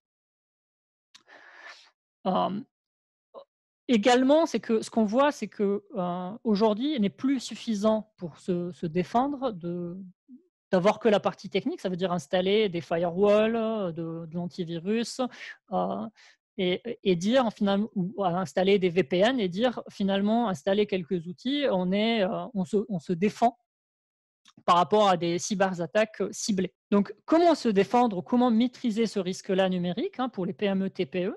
Donc, 3 étapes clés. La première, bien évidemment, c'est cette prise de conscience d'abord par les dirigeants, puis justement, on va dire la première étape est la prévention et la détection. Comment ça se fait? C'est tout d'abord en établissant les risques, on va dire, potentiels pour l'entreprise. Donc, les risques, ça peut être un vol de données, indisponibilité du SI, indisponibilité de la chaîne de production, éventuellement. Et comment identifier ces risques-là? Ça peut être aussi par des tests.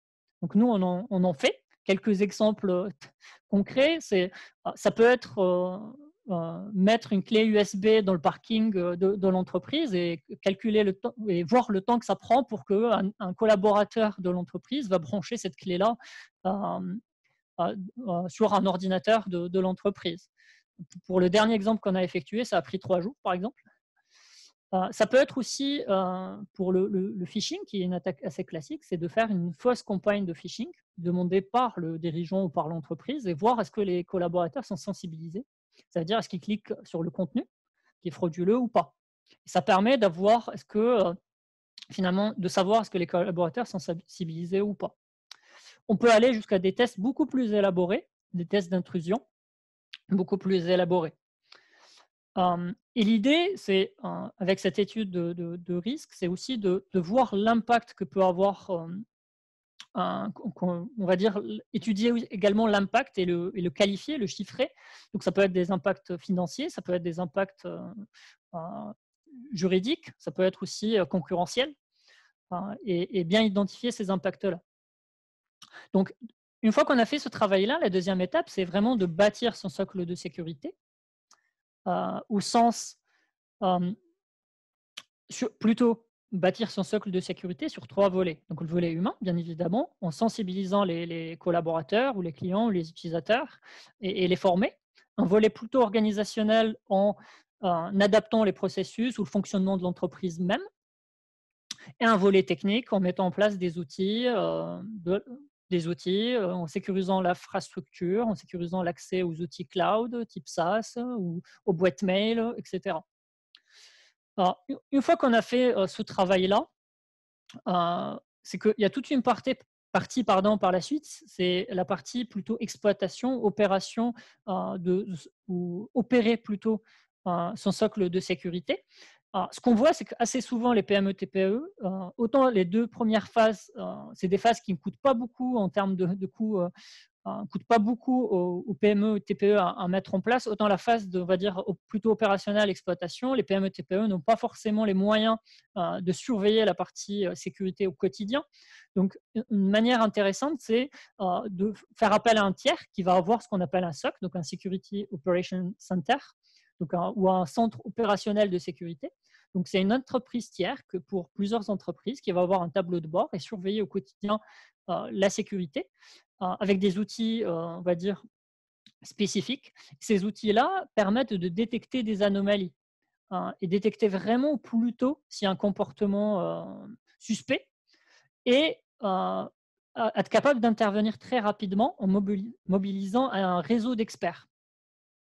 Donc, un réseau d'experts lors de la détection d'une menace, mais ça peut être aussi pendant une attaque pour mettre en place une cellule de crise et gérer la crise.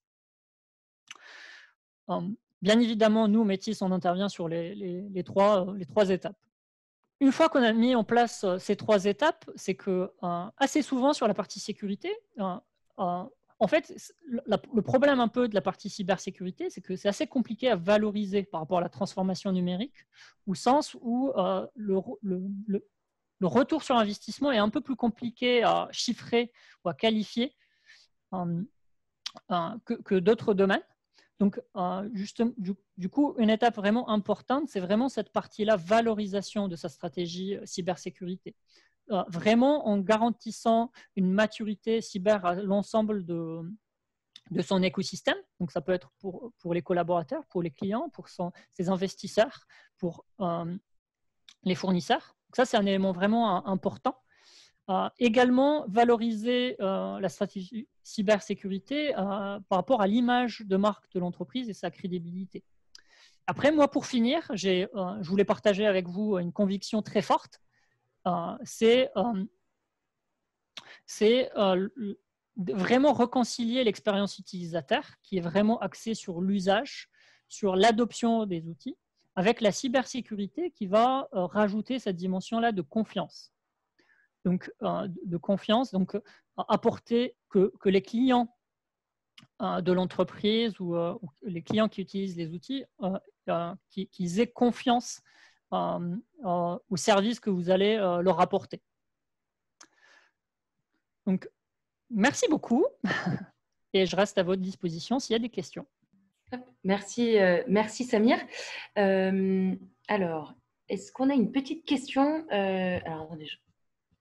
alors, effectivement, pour aller plus loin sur ce sujet cybersécurité, on a un 5 à 7 le 28 avril et je vous invite à aller faire un petit tour sur l'agenda de la mêlée si vous voulez plus d'infos sur ce sujet. Merci, merci Samir. Question, y a-t-il des labellisations cyber pour les PME? Très certainement. En fait, il y a énormément de labels sur la partie sécurité. D'ailleurs, il y en a des labels sur la région. Après, de tête, je n'ai pas forcément les noms, mais je pourrais revenir vers vous là-dessus. Mais énormément de labels. Je pourrais citer ExaTrust, qui n'est pas forcément pour les PME particulièrement, mais je sais que nous, on fait partie de ce label-là. Il y a également l'ANSSI, qui fournit aussi pas mal de labels, mais également pas mal de documentation et pas mal de ressources intéressantes aussi sur ces sujets-là pour vraiment ce segment-là PME.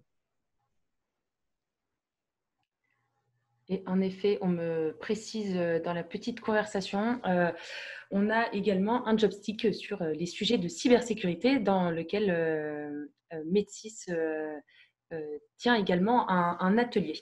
Tout à fait. Animera un atelier, ouais. C'est toi, Samir, de mémoire. Ça sera des collègues à moi également, donc on sera plusieurs. Très bien. Et donc, si vous voulez plus d'infos sur ce prochain événement Jobstick, je vais vous mettre le lien dans la conversation. Un grand merci, Samir, pour ton intervention. Merci et merci pour l'invitation.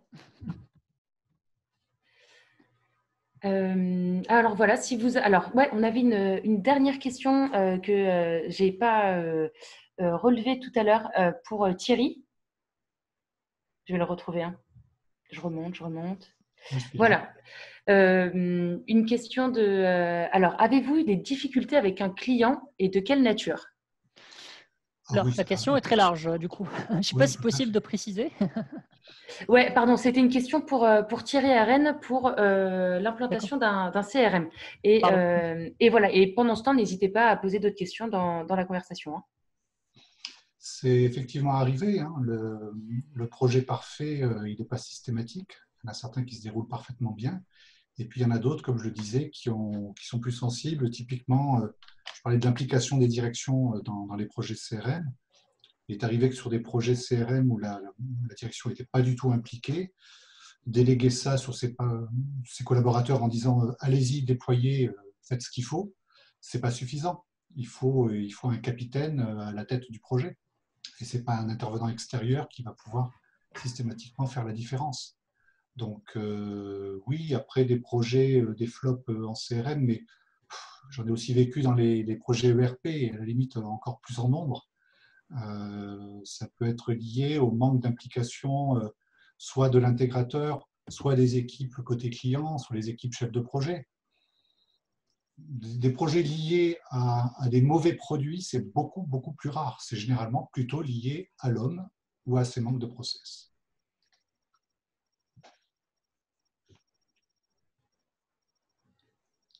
Donc, je pourrais en parler pendant des heures, mais je reste concis sur le sujet. Est-ce que ouais, peut-être un intervenant souhaite ajouter une petite phrase ou voilà, le temps d'avoir peut-être d'autres questions?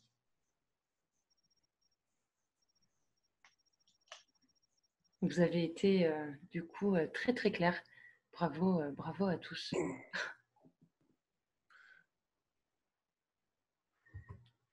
Alors souvent on finit ces 5 à 7 avec un petit moment voilà, d'échange. Donc voilà, moi je me suis servi mon petit verre d'eau pour la suite de la soirée. Voilà, si vous souhaitez apporter voilà, des petites précisions, des petites remarques, des sujets qui ont un lien avec la transformation numérique ou pas d'ailleurs, voilà, vous êtes les bienvenus pour intervenir, pour vous présenter. Parce que c'est vrai qu'il y a pas mal de personnes que je crois que je ne connais pas. Voilà, là, je vois une Cécile, SK, un Bruno. Et voilà, effectivement, c'est vrai, on me le rappelle. Dans la petite conversation, on a le formulaire pour les retardataires. Si vous souhaitez avoir, par exemple, la présentation de DQE Software qui n'a pas pu la mettre en live puisque Nathalie est sur son téléphone, voilà, vous pouvez aussi mettre préciser des éléments pour qu'on vous fasse parvenir les éléments. Et surtout, on diffusera la présentation. Donc, on la mettra sur nos réseaux sociaux pour ceux qui veulent la revoir ou qui ont loupé le début. Est-ce qu'il y a des personnes en ligne là qui sont d'un peu partout? Parce que on a vu l'autre jour, il y avait des personnes qui se connectaient de Paris, de Nantes. Je ne sais pas. Alors là, il y a beaucoup de gens qu'on connaît là, mais est-ce qu'il y en a peut-être qu'on ne connaît pas qui sont, je sais pas, parce que sachez que nous, les organisateurs, nous sommes plutôt à Toulouse. Voilà. Ah. Bonsoir, Raph.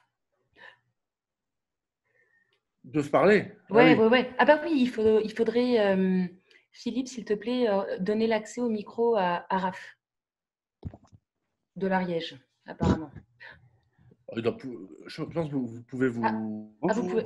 Ah bah voilà. Alors oui, effectivement, si vous voulez prendre la parole, il faut vous mettre, cliquer sur votre petit onglet et activer le micro.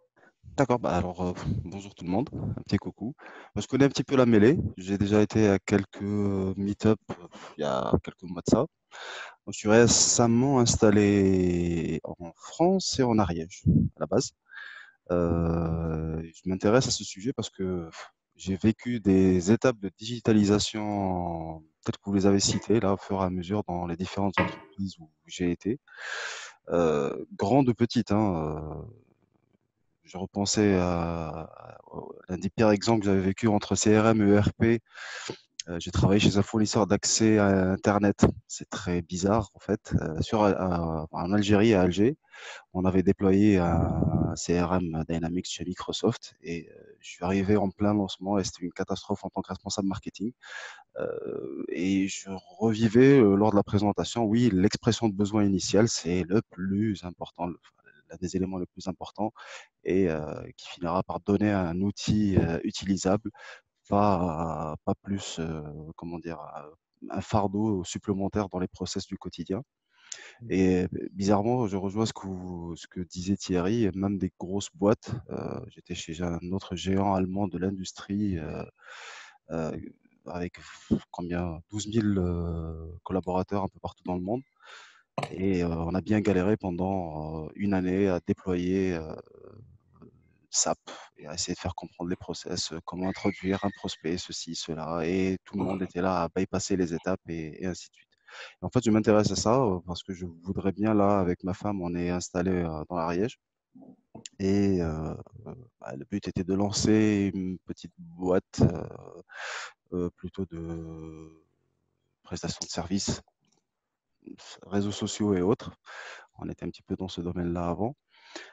Travailler avec les petites entités, j'ai envie de dire les services de proximité dans la région. Ça m'a conforté de voir certaines présentations qui disaient que ça pouvait concerner une petite entité, une toute petite boîte, soit un restaurant ou un hôtel, jusqu'à bien plus grand que ça. Et on verra ça après le déconfinement, si ça peut, on peut relancer cette idée-là sur le terrain. En tout cas, merci beaucoup pour vos présentations, très enrichissantes. Merci. Est-ce qu'il y en a dans la salle qui ont besoin de transformation digitale ou qui sont en cours de transformation digitale? Déjà, je voudrais poser une question. Bonjour. J'accompagne les entreprises, moi, sur le plan marketing, plan très général, c'est-à-dire plutôt la stratégie. Comment vous définissez la transformation digitale? Parce que c'est quand même un terme on ne peut plus large et on ne peut plus hétérogène. J'aimerais bien avoir vos points de vue sur qu'est-ce que la transformation digitale d'une entreprise. Oui, c'est large. Je veux bien me hasarder, mais sur un des sujets. Moi, je ne parlerai pas tant de transformation, mais d'intégration digitale, d'intégration du digital. C'est comment intégrer le digital aujourd'hui dans une entreprise à travers ses process, à travers son mode de fonctionnement. C'est ça la vraie question aujourd'hui, je pense. Parce que les outils digitaux, ils sont de nature très diverse et variée. Ça va des objets connectés, en passant par les applications en mode cloud, en passant par les applications mobiles que vous avez dans votre navigateur ou sur votre poste en local. Le digital, il nous entoure tous les jours. Et c'est la manière dont on va l'intégrer dans notre quotidien, en particulier des entreprises. Là, j'entends. Je ne vais pas parler de notre quotidien en B2C pour les particuliers. Et voilà, c'est comment l'intégrer avec intelligence. Et cette transformation digitale, comme on dit, elle peut être amenée à transformer nos process et nos modes de fonctionnement. Je vais prendre un exemple concret. Cette période de confinement qu'on est en train de vivre, je suis profondément convaincu que beaucoup de choses vont changer dans la relation client, et c'est déjà en train de commencer. Donc, les process de relation client vont être modifiés dans les jours, les semaines, les mois à venir et pour les années qui viennent. C'est évident. Donc, ça veut dire que même les éditeurs de CRM vont devoir réaménager leur logiciel de CRM en fonction de ce qu'on est en train de vivre. Donc, on va voir arriver des nouvelles fonctionnalités, des nouveaux modes de fonctionnement, l'intégration typiquement de la téléconf à distance et ainsi de suite, la prise de rendez-vous dynamique, etc. C'est des choses qui sont à peine balbutiantes aujourd'hui dans ces solutions et qu'on va se voir généraliser dans les applications sérieuses. C'était aussi, Thierry, le sens de ma question tout à l'heure. Tu sais, tu as hésité sur… il y avait deux sens. Celui sur lequel tu allais était bon. Mais c'était voilà, comment les logiciels aujourd'hui évoluent par rapport à l'arrivée de cette crise, puisque on se rend compte finalement qu'on a des besoins ou des usages on avait l'impression dont on avait l'impression de ne pas vraiment avoir besoin ou à la marge, et puis en fait on se rend compte aujourd'hui qu'ils sont indispensables. Tu vois, nous-mêmes étant toujours les cordonniers les plus mal chaussés, on était assez mauvais sur l'usage des visioconférences, par exemple.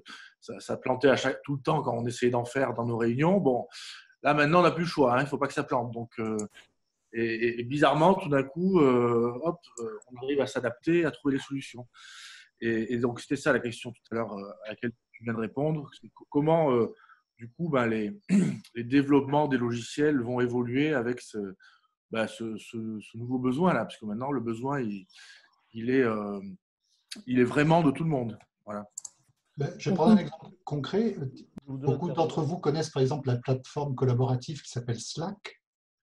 Donc, je dirais que les digital natives et autres sont très friands de ce type de plateforme, en particulier pour usage professionnel. Clairement, les éditeurs de logiciels de gestion et de CRM en particulier vont finir par intégrer des copier-coller de Slack dans leur application. C'est en train d'arriver, ça y est. Donc, Slack va être ultra concurrencé dans les prochaines semaines, prochains mois. Oui, c'est Amine, là, c'est Amine Mahmoud. Je voudrais essayer de répondre d'une autre manière à la question de Luc. La question, c'était, c'est quoi la transformation digitale? Je me demande même si poser la question n'est pas un peu bizarre. Je vais m'expliquer. Comme vous disiez, c'est très vaste. Moi j'ai été confronté à une petite problématique sémantique. Quand on a créé une direction du système d'information, la question s'est posée au niveau du COMEX. Est-ce que c'est une direction du système d'information ou c'est une direction des systèmes d'information? Il y a beaucoup d'entreprises, quand vous allez dans ces entreprises-là, il y a beaucoup de gens qui vont vous dire le système d'information, ça n'inclut pas l'informatique des métiers. Il y a d'autres où ça comprend tout. Alors, c'est pareil, la transformation digitale, et là je suis d'accord avec Thierry, c'est comment on intègre effectivement les moyens informatiques, systèmes d'information, etc., pour accélérer un certain nombre de processus dans une entreprise et que ça devienne de plus en plus utilisé au quotidien. Mais se poser la question, c'est quoi la transformation digitale? Ça revient quelque part à se dire où est la frontière entre ce qui est de la transformation digitale et ce qui n'en est pas. Et d'ailleurs, la présentation de Florie tout à l'heure, et dans sa réponse, quand elle disait que finalement, quel que soit le type de changement qu'on fait, que ce soit en s'appuyant sur des systèmes d'information ou en s'appuyant uniquement sur des process qui n'utilisent pas des systèmes d'information, ben, le changement, il est vécu toujours plus ou moins de la même manière, avec les mêmes étapes. Donc, j'ai peut-être biaisé la discussion, mais c'est vrai que poser la question, c'est quoi la transformation digitale, ça risque d'être un peu, c'est quoi le sexe des anges, hein? Non, c'est quoi la transformation digitale pour vous? Parce que comme je vois énormément de définitions et surtout de conscience de la part des dirigeants de PME sur, ils savent qu'ils doivent transformer leur entreprise, mais pour eux, à chaque fois, ils mettent une définition différente à chaque fois. Alors, je vais finir par proposer quelque chose qui est un peu similaire à ce que j'ai rencontré. Quand vous arrivez quelque part et vous expliquez à des directeurs que ça serait bien qu'ils mettent en place un système de management de la qualité, la réaction immédiate, c'est de dire « Ah oui, ça c'est le problème du service qualité ». Mais quand vous arrivez en leur disant comment vous organisez votre façon de travailler et comment vous pouvez transformer votre façon de travailler, vous ne leur dites pas que c'est du management de la qualité, mais c'en est quand même. Donc, c'est-à-dire que si vous allez voir quelqu'un qui est dans une PME, vous lui dites « vous aurez probablement besoin de transformation digitale », il aura la même réaction. En plus, il va dire « ça va me coûter combien ?» Par contre, si vous arrivez en lui disant « ben voilà, explique-moi comment tu bosses », est-ce que ça ne t'intéresserait pas qu'on le fasse un peu différemment et qu'on t'apporte des outils d'aide qui t'aident à aller plus vite? C'est peut-être peu théorique ce que je raconte, mais je l'ai quand même vécu plusieurs fois. Changer un peu nos langages de technique, même si Florie a commencé en disant moi je ne fais pas du système d'information, je suis plutôt sur l'accompagnement, mais même le terme je vais vous aider, je vais vous faire de l'accompagnement au changement, même ce terme-là, souvent il rebute les entreprises chez qui vous allez. Et puis tu vois avec la crise actuelle que du jour au lendemain, tu as des milliers de commerçants qui se sont retrouvés avec zéro vente du jour au lendemain. Donc heureusement qu'il y a eu des initiatives là, comme Jean-François Viguier là, qui a mis en place un système pour créer des petits sites internet de e-commerce pour que les gens puissent vendre leurs fruits, légumes et tout ce que tu veux. Donc je crois qu'ils ont créé 1000 sites en un mois là. Mais là, tout d'un coup, on se rend compte que c'est indispensable. Et le dirigeant, il se rend compte que c'est pas la transformation digitale, en fait, c'est son business. Donc, la transformation digitale, c'est le business, en fait.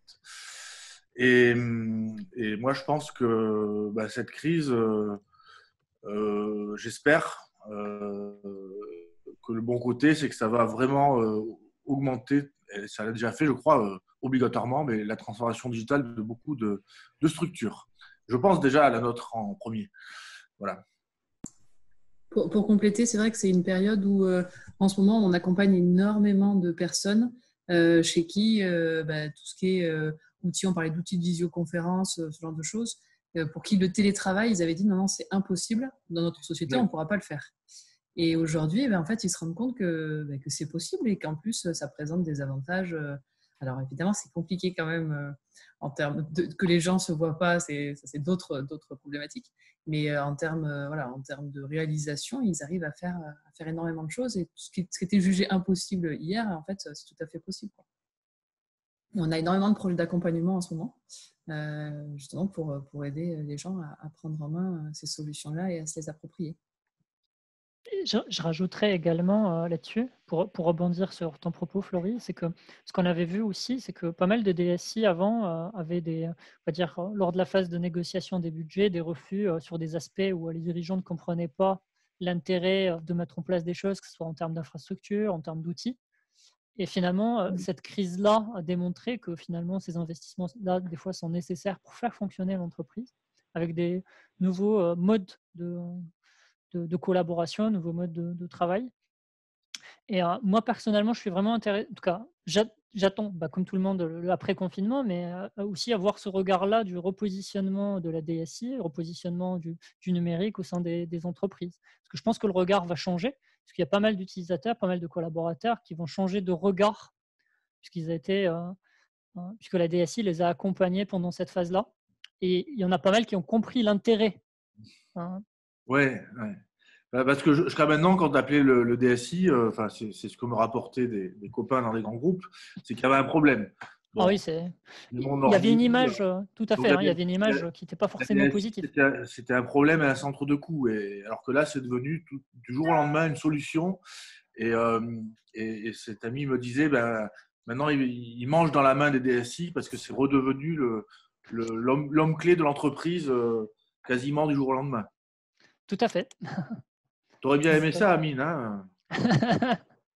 Oui, bien sûr, mais je crois que c'est donnant-donnant. C'est-à-dire que tout le monde a plus ou moins vécu les DSI citadelles où on n'y entre qu'en ayant appliqué les procédures correctement, en faisant les formulaires, etc. Pour faire ce qui s'est passé là, les DSI se sont assis sur leurs procédures. Ils sont allés à l'essentiel et les procédures ont fini par ne représenter qu'une demi-page. Et ça, les DSI, ils oublient de le dire. Il a fallu également qu'eux, ils fassent leur transformation de leur système et de leurs règles qui ronronnaient.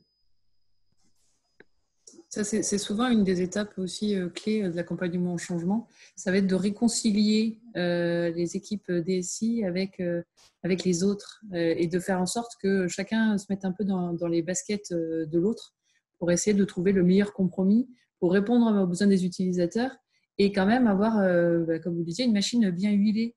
Donc, c'est vrai que c'est complexe. Je trouve qu'avec le recul, ça se facilite au fil du temps. Je vais faire vieille en disant ça, mais il y a quand même une évolution là-dessus. Il y a quand même une évolution Je ne suis pas aussi optimiste que vous. Je suis sûr s'il faut. Non, mais bien sûr, je suis quelqu'un de souvent optimiste, mais ce que je veux dire, c'est que quand il y a, je sais plus, je crois que c'était Samir qui disait tout à l'heure que c'est très difficile de dire combien on gagne en faisant de la sécurité ou en faisant de la qualité. Parce que la sécurité, c'est d'abord un coût.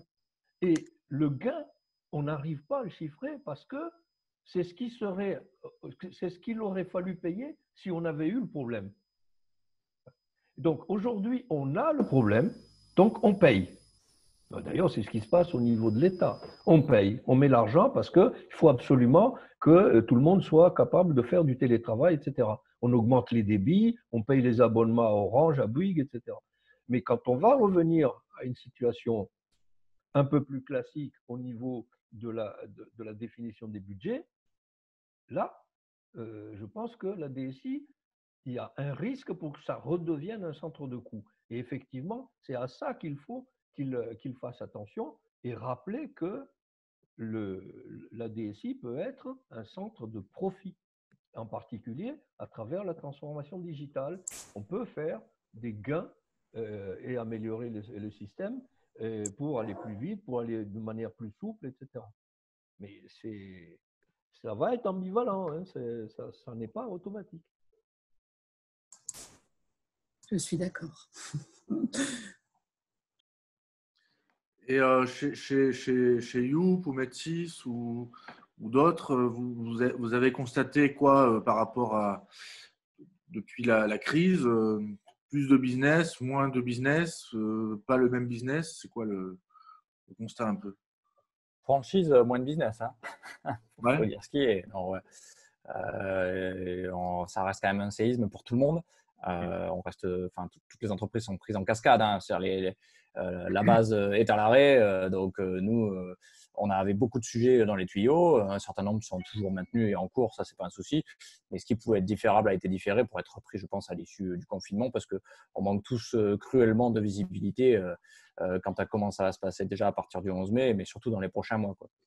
Donc après, si on devait résumer un peu, on va dire, de nouveaux entrants, de prospects, suite à justement la mise en place, le confinement, on ne peut pas dire que ça a eu un impact très positif pour nous à ce niveau-là, parce que je pense que la majorité des entreprises sont plutôt concentrées à essayer de faire tourner le peu de business qu'elles ont, plutôt que de se lancer maintenant, à l'instant T, dans une phase de transformation digitale qui est peut-être été prioritaire avant le confinement, mais l'est devenu beaucoup moins, quoi.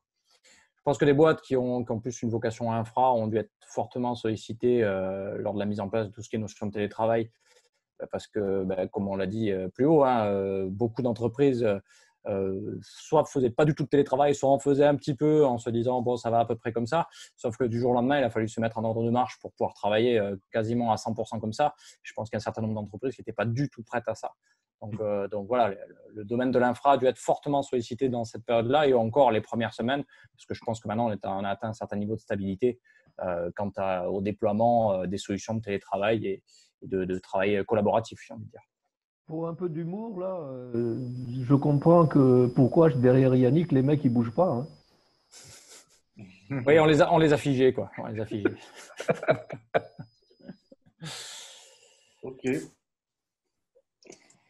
Côté médecine, je pense que Samir complétera le propos. Côté accompagnement au changement, on va dire que c'est différent. Il y a des choses qui se sont mises en stand-by. Comme on le disait juste à présent, là, il y a des personnes pour qui les projets de transformation sont devenus moins urgents avec justement la crise actuelle.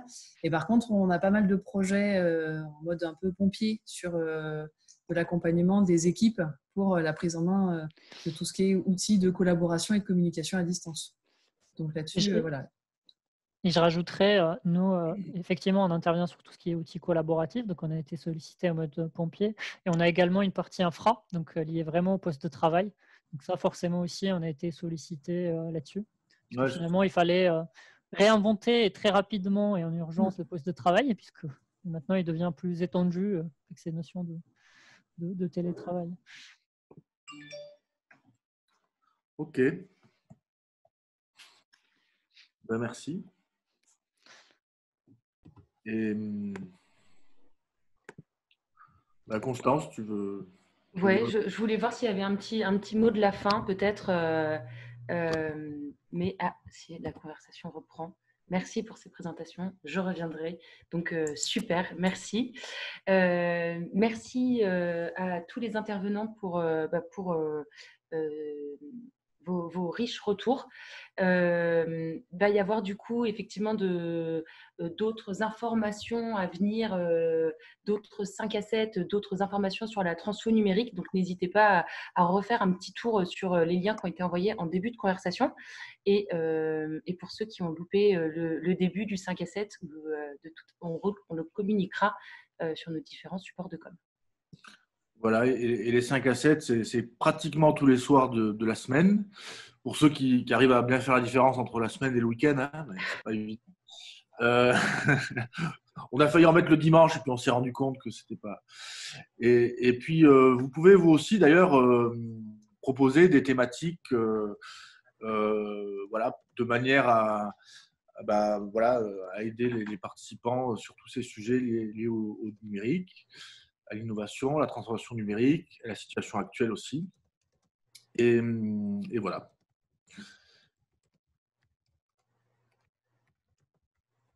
Si je puis me permettre, bon courage à tous dans cette période qui est un peu particulière. Ouais. Mais comme Merci certains l'ont dit, voilà, je pense que ça donnera lieu à de nouveaux usages à la suite et donc de nouvelles choses et de belles choses à faire pour reconstruire tout ça. Oui, merci. Merci Nicolas. Et de la même manière, merci pour l'invitation et à bientôt. Merci à tous. Merci beaucoup. Merci. Merci et à bientôt. Salut. Merci, à bientôt. Au revoir. À Au bientôt. revoir Nathalie. Au revoir.